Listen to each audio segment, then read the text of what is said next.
নমস্কার শ্রোতা বন্ধুরা, সকলকে জানাই পরমাত্মার সন্ধানে চ্যানেলে স্বাগত। আজকে আমি আপনাদের সামনে আলোচনা করব গণেশ চতুর্থী, সেই গণেশ চতুর্থীকে নিয়ে। তাহলে প্রথমে শুরু করি। শ্রী গণেশকে প্রসন্ন করতে পুজোর সময় অবশ্যই এই শক্তিশালী মন্ত্রটি জপ করুন। সেটি হলো বক্রতুণ্ড মহাকায় কোটি সূর্য সমপ্রভ নির্বিঘ্নং কুরু মে দেব সর্বকার্যেষু সর্বদা।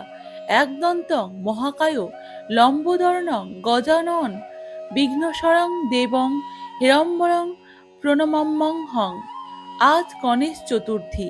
প্রতি বছরের ন্যায় এবছরও ভাদ্র মাসের শুক্লপক্ষের তিথিতে চতুর্থী তিথিতে দেশ জুড়ে গণেশ চতুর্থী পালিত হচ্ছে।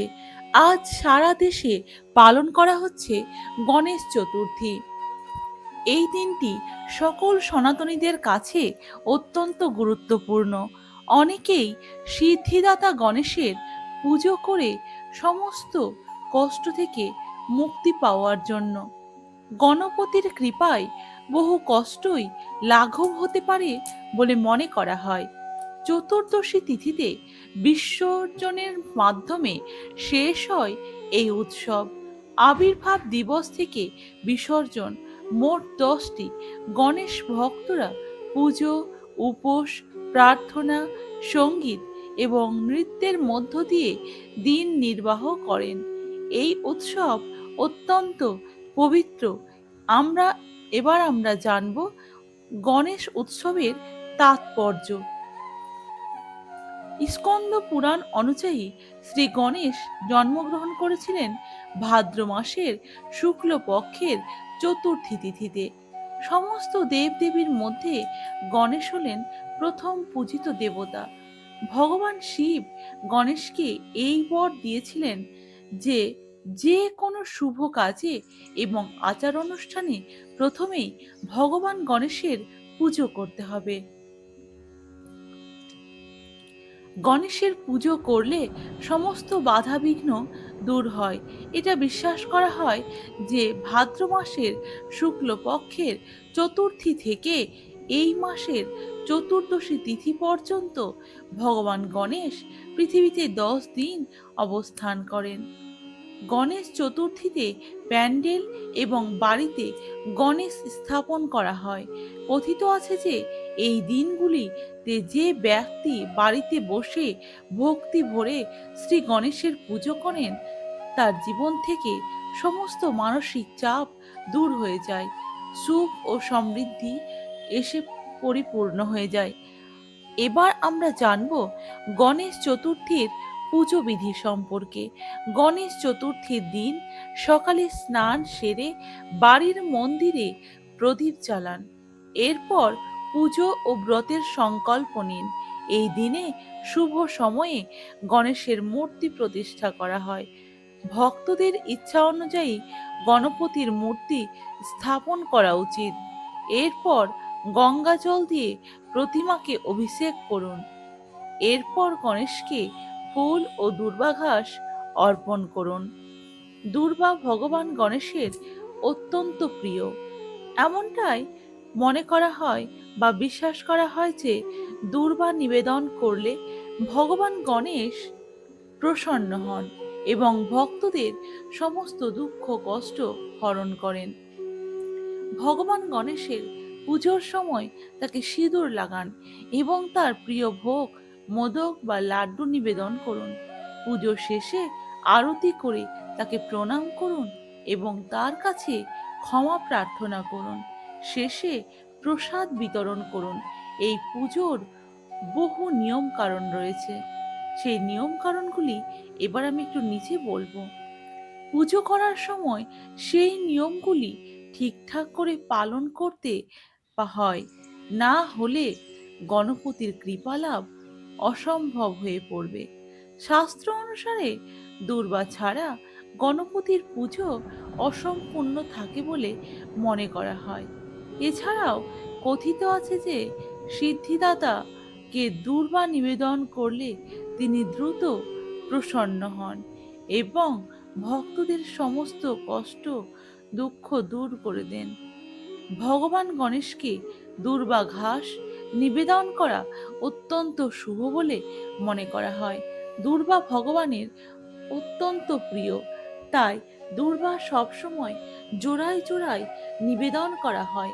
এমন অবস্থায় দুটি দূর্বাকে যুক্ত করে একটি শীট তৈরি করা হয়। এরপর এমন অবস্থায় 22টি দূর্বা যোগ করে 11 জোড়া তৈরি করুন। যদি তা সম্ভব না হয় তবে সিদ্ধিদাতাকে 3 বা 5 গাঁট দূর্বাও নিবেদন করতে পারেন।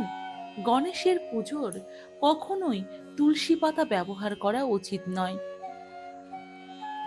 এর অনেক কারণ আছে, সেই দিকে আমি এখন যাচ্ছি না। তবে এবার পুজোর সময় শুধুমাত্র সাদা বা রঙিন কাপড়, হলুদ কাপড় ব্যবহার করুন। কালো রঙের কাপড় পরিধান করা থেকে দূরে থাকুন। এদিন চাঁদ দেখা উচিত নয়। বিশ্বাস করা হয় যে চাঁদ দেখলে কলঙ্কের শিকার হতে হয়। প্রিয় দর্শক বন্ধুরা, এবার আমরা জানব কবে পড়ছে গণেশ চতুর্থী আর কেমন ভাবে পুজো করবেন সিদ্ধিদাতা গণেশের। গণেশ চতুর্থীতে সিদ্ধিদাতা গণেশের জন্মতিথি পালন করা হয় ভাদ্র মাসের শুক্লপক্ষের চতুর্থী তিথিতে। পালিত হয় গণেশ চতুর্থী বা গণেশ জয়ন্তী। পুরাণ অনুসারে এই দিনেই জন্ম হয়েছিল মহাদেব ও পার্বতীর সন্তান সিদ্ধিদাতা গণেশের। হিন্দু ধর্ম অনুযায়ী গণেশ হলেন অগ্রপূজ্য, অর্থাৎ সব দেব দেবীর আগে গণেশের পুজো করার রীতি প্রচলিত রয়েছে। আমাদের পশ্চিম ভারতে, বিশেষ করে মহারাষ্ট্রে বিরাট ধুমধামের সঙ্গে গণেশ পুজো করা হয়ে থাকে। গত কয়েক বছর ধরে পশ্চিমবঙ্গেও গণেশ পুজোর প্রচলন বেড়েছে। ভাদ্র মাসের শুক্লা চতুর্থী তিথি থেকে শুরু হয়ে 10 দিন ধরে চলে গণেশ চতুর্থী। মণ্ডপে মণ্ডপে সিদ্ধিদাতা গণেশের আরাধনার পাশাপাশি বাড়িতেও গণেশ পুজো করা হয়ে থাকে। পঞ্জিকা অনুসারে ভাদ্র শুক্লা চতুর্থী তিথি পড়ছে আগামী 26শে আগস্ট দুপুর 1:54। চতুর্থী থাকবে 27 আগস্ট বেলা 3:44 পর্যন্ত। উদয়া তিথি অনুসারে গণেশ চতুর্থী পালিত হবে 27 আগস্ট। সেই দিনের করতে হবে গণেশের মূর্তি স্থাপন। গণেশ মূর্তি স্থাপন করার সবচেয়ে শুভ সময় হলো দুপুরবেলা, কারণ মনে করা হয় এই সময়েই জন্ম নিয়েছিলেন সিদ্ধিদাতা। এই বছর গণপতির আরাধনা করার শুভ সময় পড়ছে 27শে আগস্ট সকাল 11:05 থেকে দুপুর 1:40 পর্যন্ত। এবার আমরা জানব গণেশ পুজোর পদ্ধতি সম্পর্কে। গণপতিকে বাড়ি নিয়ে আসার আগে সারা বাড়ি ভালো করে পরিষ্কার পরিচ্ছন্ন করুন। পুজোর স্থান ভালো করে পরিষ্কার করে ফুল, আলপনা ও অন্যান্য উপকরণ দিয়ে সাজিয়ে ফেলুন।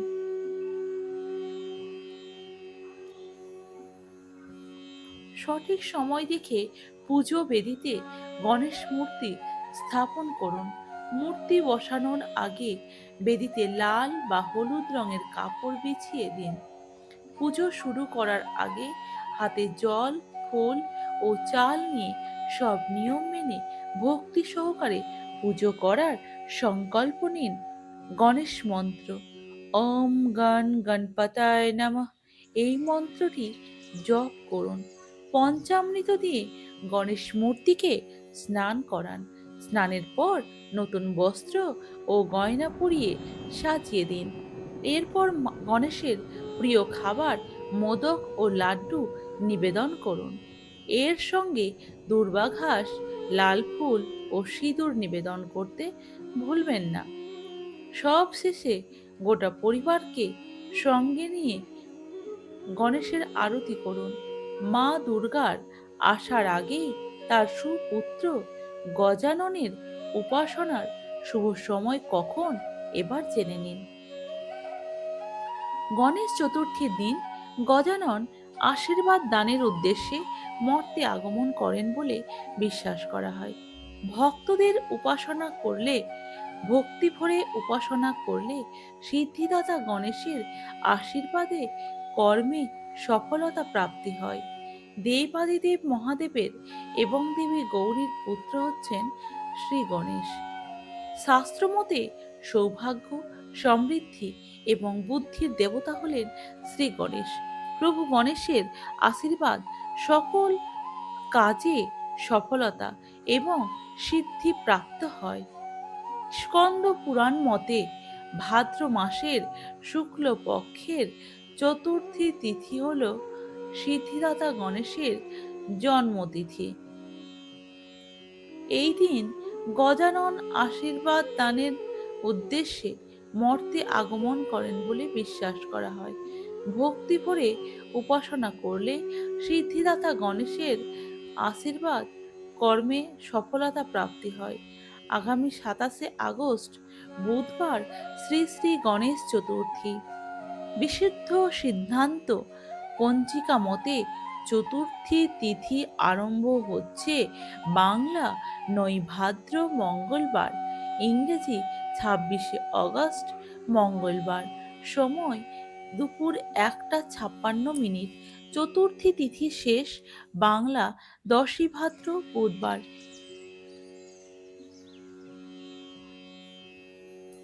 ইংরেজি 27 আগস্ট বুধবার। সময় দুপুর 3:45। শ্রী শ্রী গণেশ চতুর্থী, গণেশ পুজো। গুপ্তপ্রেস পঞ্জিকা মতে চতুর্থী তিথিতে আরম্ভ বাংলা 9 ভাদ্র মঙ্গলবার, ইংরেজি 26 আগস্ট মঙ্গলবার। সময় দুপুর 12:52 চতুর্থী তিথি শেষ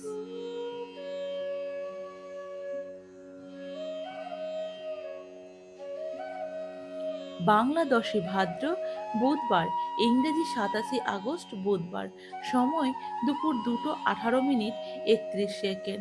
গণেশ চতুর্থী 2025 সালে শুভ সময়, পুজোর শুভ মুহূর্ত। গণেশ চতুর্থীর শুভ মুহূর্ত কখন? সকাল 11:05 থেকে দুপুর 1:39 পর্যন্ত। এবার জেনে নিন গণেশ চতুর্থীর পুজোর নিয়ম, জেনে নিন ব্রত পালন করবেন কিভাবে। ভগবান গণেশকে বিঘ্নহর্তা বলা হয়, অর্থাৎ যে কোনো সমস্যা সমাধানকারী, দূরকারী।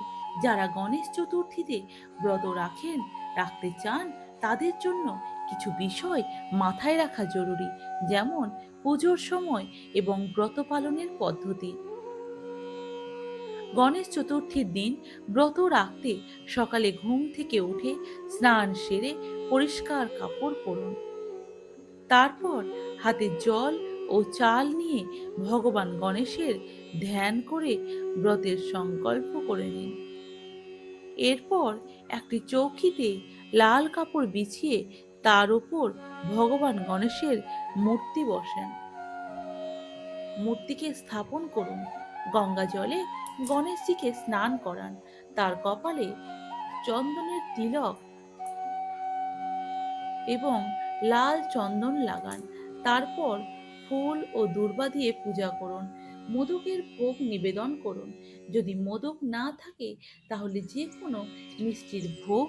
সারাদিন ফল খাওয়ার পর সন্ধ্যায় ভগবান গণেশের পুজো ও আরতি করুন। এরপর চন্দ্রমা দেখে অর্ঘ্য দিন। মনে রাখবেন পুজোয় ঘিয়ের প্রদীপ জ্বালান এবং সারাদিন ভগবান গণেশের ধ্যান করুন। গণেশ চতুর্থীতে ব্রতের খাবার কি খাবেন সেই দিন আর কি খাবেন না, এই ব্যাপারটা নিয়ে এবার আমি একটু আলোচনা করব। গণেশ চতুর্থীর ব্রতের দিন আপনি কট্টুর আটার পকোড়া, সাগুদানার খিচুড়ি, সিঙ্গারার আটা বলতে সেই যেটা জলের মধ্যে সিঙ্গারার আকারে যেই ফলটা হয় সেই ফলের আটা, ফল, দুধ, দই এবং বাদাম খেতে পারবেন। মনে রাখবেন ব্রতের দিন শুধুমাত্র নিরামিষ খাবার বা ফল খাবেন। ভিডিওটি ভালো লেগে থাকলে চ্যানেলটিকে অবশ্যই সাবস্ক্রাইব করে রাখুন।